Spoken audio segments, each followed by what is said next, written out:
Fala pessoal, boa tarde, tudo bem? Na nossa aula hoje a gente vai falar um pouco sobre os efeitos da globalização. Na verdade a gente vai continuar falando sobre os efeitos da globalização que vem acontecendo, certo? Após estudar o processo de globalização, né, sua origem, né, o conceito de globalização, agora vamos falar um pouco sobre os efeitos da globalização. Primeiro, vamos falar sobre um novo inimigo, né? A internet, né, uma dos principais símbolos da terceira revolução industrial, que hoje ela é uma ferramenta, uma grande aliada da sociedade, né? Mas ela também apresenta suas ameaças, certo? E a internet, ela marca, né? É uma das marcas dessa atual fase da globalização, né? A informação chega mais rápido, não é isso? As trocas culturais, as trocas econômicas, elas são agilizadas cada vez mais a partir da internet, né? A partir da informática, certo? Então, é uma grande aliada da sociedade e também os fluxos de informações são mais rápidos, certo? Porém, existem alguns perigos, né? Porque através da internet facilita muito e muito a questão da atividade, as atividades ilegais, como por exemplo, né, se a gente dá redes de prostituição, a questão da pedofilia, tráfico de drogas, certo? Tudo isso, essas atividades, elas hoje utilizam a internet, certo? E conseguem alcançar lugares mais distantes, né, isso? Cada vez mais diversos lugares, a partir da facilidade que a internet tem de levar esses fluxos de informações, né? Então, o lado negativo da internet, e é um dos efeitos da globalização que a gente tem que ficar atento. Se por um lado é uma ótima aliada, né, isso que principalmente para as informações, hoje nossas aulas de formas remotas, elas acontecem, é possível acontecer devido à internet, certo? Mas também tem seus perigos, ok?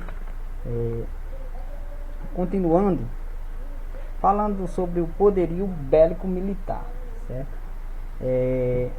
Alguns autores acreditavam que com o fim da União Soviética, né, a nova era de poder militar seria uma nova era de poderio bélico militar, certo?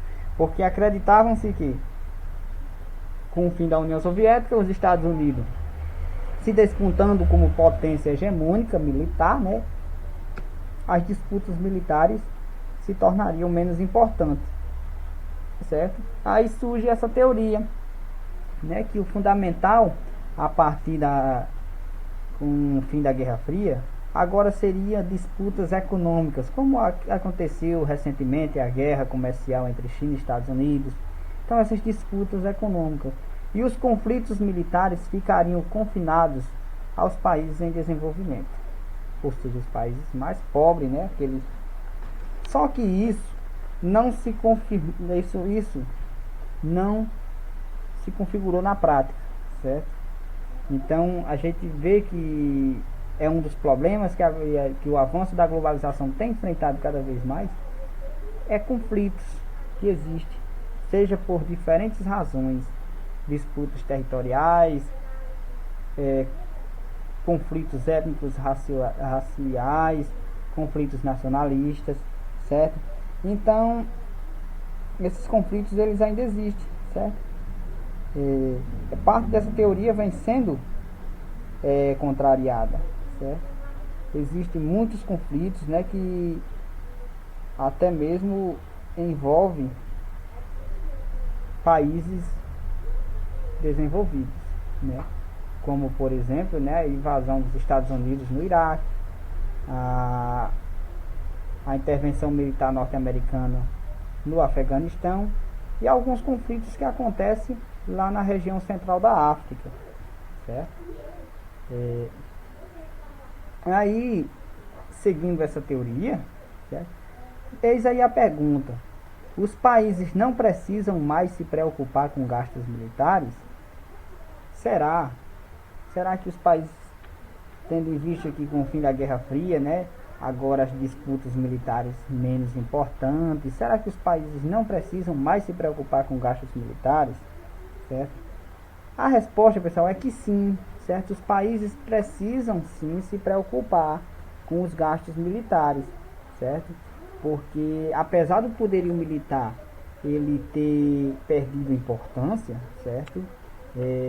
Ter diminuído a sua importância, né? Uma superpotência mundial como os Estados Unidos, né? Ela sempre deve se preocupar com a sua segurança, certo? Ela deve se preocupar com a sua capacidade de defesa e até mesmo em intervenção no exterior em caso de conflitos, certo? Agora, que priorizar os conflitos, né? Eu acho que não, certo? Eu acho que os conflitos militares não devem ser tanto priorizados, mas os gastos com as Forças Armadas devem continuar até mesmo para a sua própria segurança, né?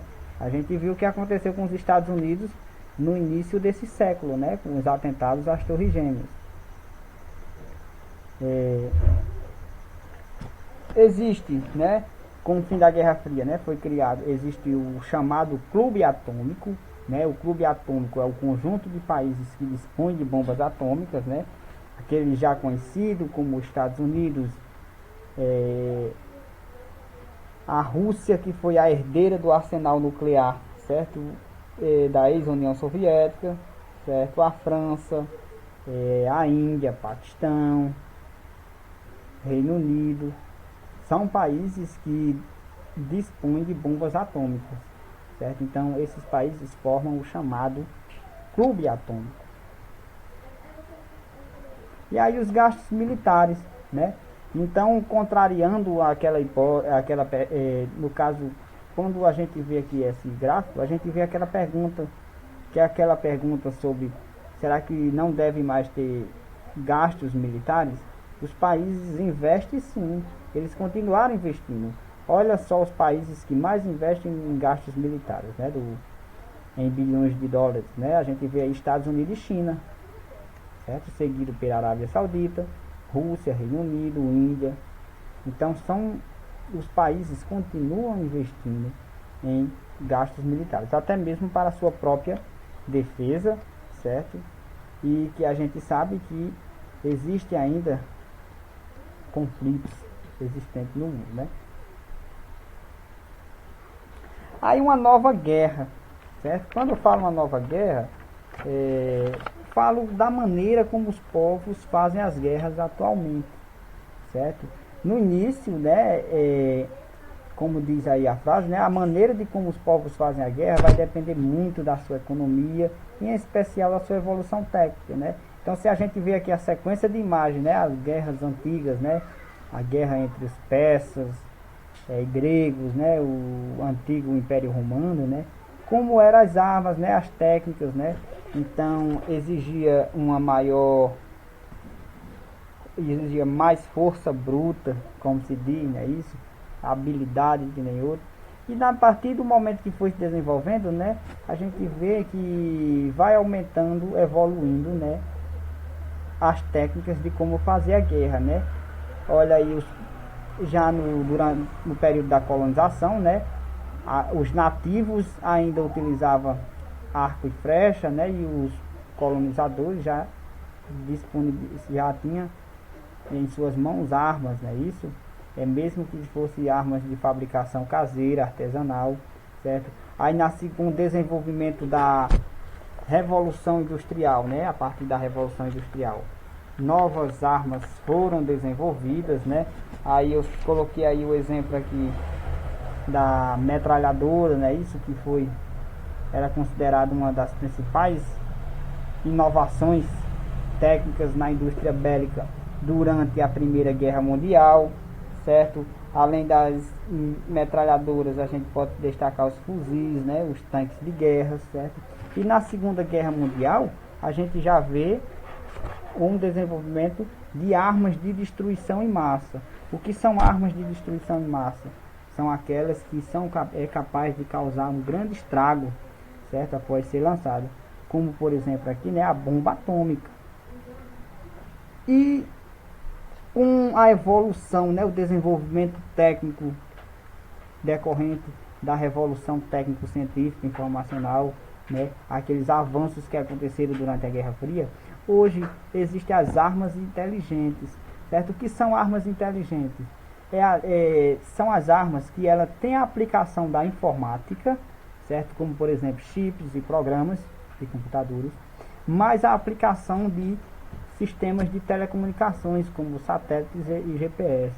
Então essas armas inteligentes, elas são capazes de acertar o alvo com mais precisão e elas têm mais eficácia.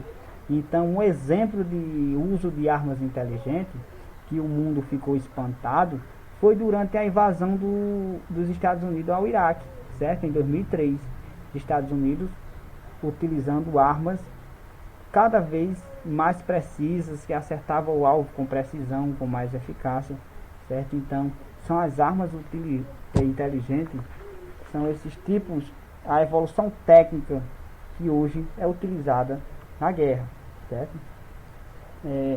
Uma pergunta para refletir um pouco, certo? Será que o nível de escolaridade é importante na guerra?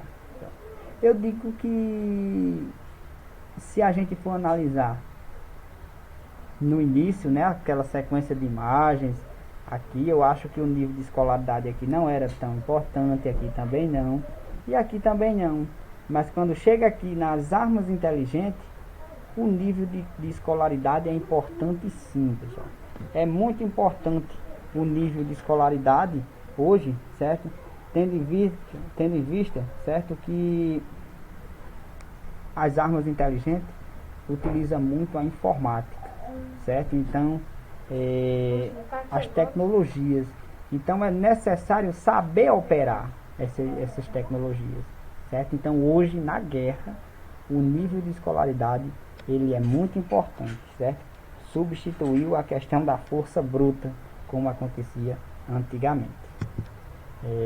E também, uma característica recente, é a guerra cibernética, certo? A guerra cibernética, né, trata nada mais do que uma guerra no meio virtual, certo? Através de programas de computadores em que uma nação tenta espionar a outra, né, tenta saber quais são os planos, as estratégias que a outra tem, certo? Tenta invadir redes de internet, de computadores do seu inimigo, certo? Para saber quais são as suas estratégias de defesa, certo? Então isso são armas inteligentes. Não, é a guerra cibernética, como eu falei, certo? Continuando, outros efeitos da globalização que a gente pode ver no nosso cotidiano. Hoje a globalização, ela tem o seu avanço, traz consigo também os avanços dos problemas ambientais, né? O avanço da sociedade de consumo, como a gente já tinha falado, da indústria cultural, né? Isso que tenta criar novos padrões de consumo, certo? Novos padrões culturais baseados no consumo alienado, traz consigo os problemas ambientais. E também as guerras étnicos nacionalistas que estão aí, né? Os conflitos não se encerraram com o fim da Guerra Fria e estão aí, certo? Estão aí essas guerras étnicos nacionalistas, certo? Que também é outro efeito que a globalização também vai provocar cada vez mais quando vai chegando em duas etnias, certo? Quando vai chegando consequências da globalização, certo? Quando os fluxos da globalização vai chegando, esses efeitos podem causar o acirramento desses conflitos, ok? Então era isso, pessoal. Até a próxima aula e saudações.